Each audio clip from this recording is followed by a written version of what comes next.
It's often thought that Michael Andrews is a rumour rather than a person.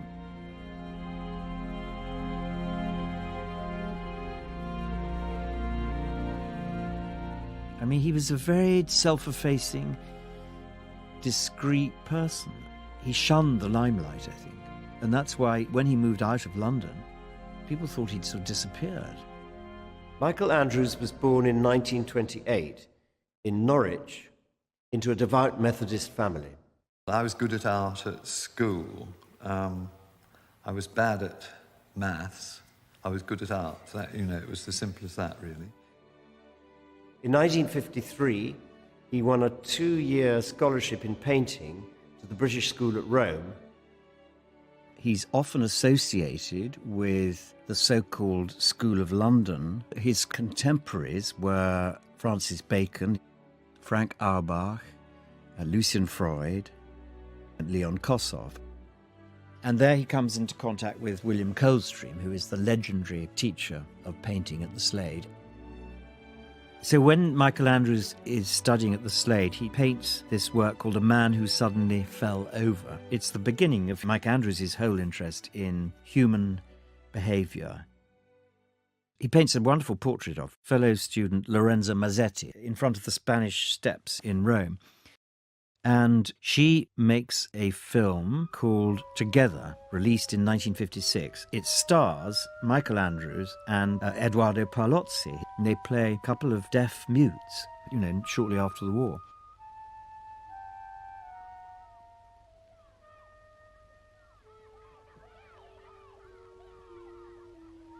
He was captivated by the sort of London party scene. And I think being rather shy and self-conscious himself, it unlocked something in him.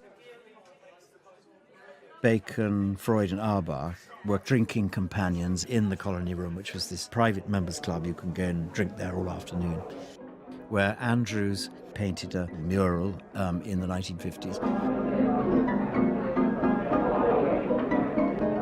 Andrews painted this quite large group portrait of all his friends in the Colony Room drinking.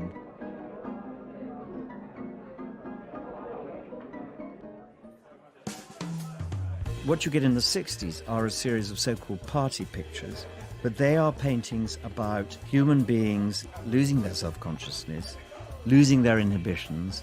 They kind of portray a society in a state of delirious disintegration. Good and Bad at Games are based on portraits of friends. That's a very innovative picture in that it's not a naturalistic group portrait of these people. He was inspired by Giacometti's sculptures. From about 1970 onwards, he stops painting portraits, paints mainly landscapes, from which the human figure is absent. He called the series Lights, in the sense of enlightenments. A gas balloon floating over a succession of landscapes from the countryside to the sea. So the balloon, in a sense, represents the ego of an individual person, and it becomes a symbol for this journey from self-consciousness to ego loss or unself-consciousness. In 1963, Andrews met his future wife, June Keeley, with whom he had a daughter, Melanie, born in 1970. The next series, which is called School, is of fish. He was interested in tropical fish, parallels between human social behaviour and animal social behaviour. But also his daughter Melanie, in uniform, forming crowds and breaking away in the playground to exactly the way the fish behaved. He's beginning to get interested in what he calls historic landscape.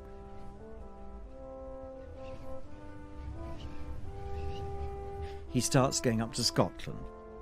This would be mid-70s. He gets very interested in the sporting aspect of life in Scotland. And so he goes on his first stalk in 1976. He gets a friend to track him and take photographs of him. He's fascinated by the relationship between man and environment, and those photographs form the basis of a number of paintings he does of deer stalking in Scotland.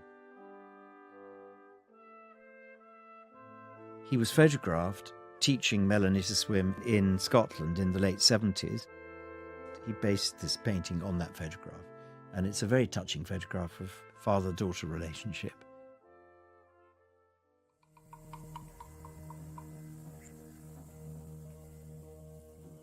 He decides that he's going to visit Australia by going to Ayers Rock. He takes hundreds of photographs of it, he sketches it, he does some beautiful watercolours on the spot. He climbs up it where you're not supposed to climb. He kind of immerses himself. That's Ayers Rock, or soil from the foot of Ayers Rock. What was very important to me was to bring back, apart from sketches and photographs, something that was palpably the rock, something that could be touched or felt. There's a much more spiritual side to him. I think these landscapes, have a kind of spiritual, numinous quality that is really unique.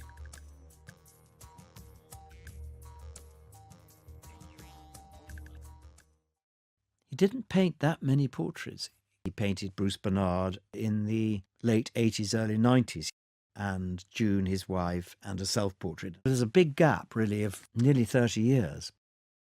He moved back to London from Norfolk in 1992.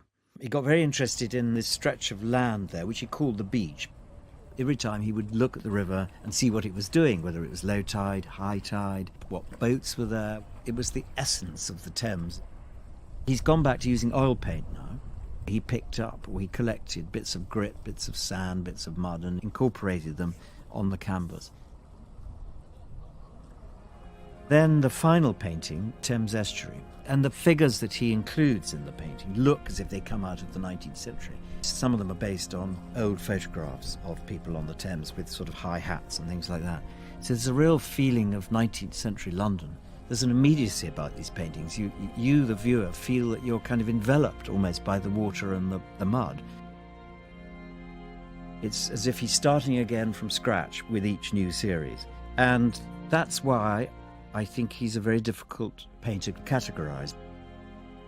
His total oeuvre was 250 paintings and watercolours, which is not a lot. They do relate to each other, there is a connection, but each one contains so much information and is so fresh and new. I think Frank Auerbach, his friend, said he's a painter who only paints masterpieces.